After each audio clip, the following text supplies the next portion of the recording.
साधु की बेटी। बहुत समय पहले की बात है। एक साधु अपनी पत्नी के साथ नदी के तट पर रहता था। उन दोनों की कोई संतान नहीं थी। उनकी बड़ी इच्छा थी कि कम से कम एक संतान उनके यहाँ ज़रूर हो।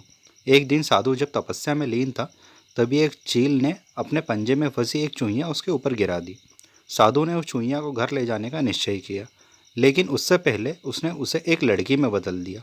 उस लड़की को देख साधु की पत्नी ने पूछा, कौन है ये? इसे कहाँ से ले आए हो? साधु ने अपनी पत्नी को पूरी बात बताई।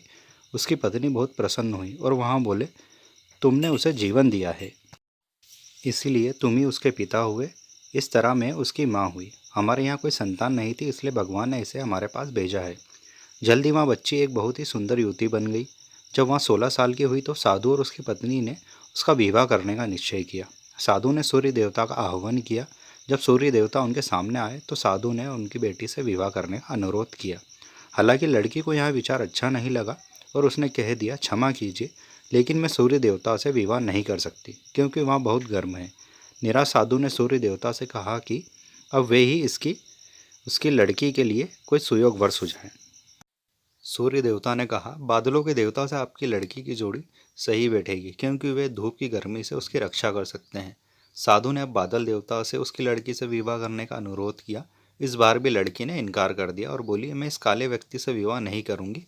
इसके अलावा बादलों की गरज से मुझे डर भी लगता है। साधु फिर से उदास हो गया और उसने बादल देवता से अनुरोध किया कि वे भी कोई सुयोग वर सुझाएं। बादल देवता ने कहा, पवन देवता के साथ इसकी जोड़ी अच्छी रहेगी क्योंकि वे आसानी से मुझे उड़ा सकते हैं। साधु ने अब पवन देवता से विवाह करने का अनुरोध किया। इस बार भी लड़की ने विवाह करने से इनकार कर दिया और बोली, मैं ऐसे अस्थिर व्यक्ति से विवाह नहीं कर सकती जो यहाँ वहाँ उड़ता रहता हो। साधु काफ़ी परेशान हो गया। साधु ने पवन देवता से ही कोई सुयोग वर सुझाने को कहा। पवन देव ने जवाब दिया, पर्वतों के राजा बहुत मजबूत और स्थिर है। वे बहती हुई हवा को भी आसानी से रोक सकते हैं। उनसे आपकी लड़की की जोड़ी सही बैठेगी। साधु अब पर्वत राजा के पास गया और उसने उसकी लड़की के साथ विवाह करने का अनुरोध किया। हालांकि इस बार भी लड़की ने विवाह करने से इनकार कर दिया और कहा कि मैं ऐसे किसी व्यक्ति से विवाह नहीं कर सकती जो इतना कठोर और ठंडा हो।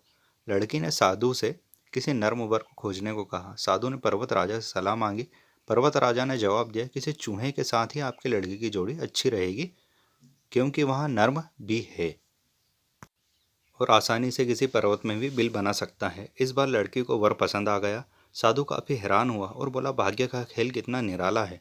तुम मेरे पास एक चुहिया के रूप में आई थी और मैंने तुम्हें लड़की का रूप दिया था। चुहिया के रूप में जन्म लेने के कारण तुम्हारे भाग्य में चूहे से ही विवाह करना लिखा था और वही हुआ। साधु ने फिर से प्रार्थना शुरू कर दी और लड़की को दोबारा चूहिया बना दिया। मोरल ऑफ द स्टोरी, भाग्य कभी नहीं बदलता।